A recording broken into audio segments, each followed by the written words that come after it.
لوگوں کا حال یہ ہے کہ مصیبت کے بعد جب ہم ان کو رحمت کا مزہ چکھاتے ہیں تو فوراً ہی وہ ہماری نشانیوں کے معاملے میں چال بازیاں شروع کر دیتے ہیں۔ ان سے کہو اللہ اپنی چال میں تم سے زیادہ تیز ہے، اس کے فرشتے تمہاری سب مکاریوں کو قلم بند کر رہے ہیں۔ وہ اللہ ہی ہے جو تم کو خشکی اور تری میں چلاتا ہے۔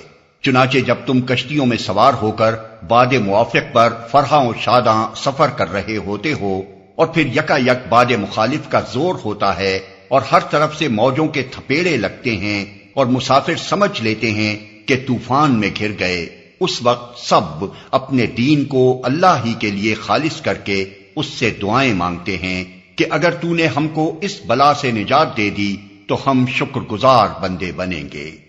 مگر جب وہ ان کو بچا لیتا ہے تو پھر وہی لوگ حق سے منحرف ہو کر زمین میں بغاوت کرنے لگتے ہیں۔ لوگو، تمہاری یہ بغاوت الٹی تمہارے ہی خلاف پڑ رہی ہے۔ دنیا کے چند روزہ مزے ہیں، لوٹ لو، پھر ہماری طرف تمہیں پلٹ کر آنا ہے، اس وقت ہم تمہیں بتا دیں گے کہ تم کیا کچھ کرتے رہے ہو۔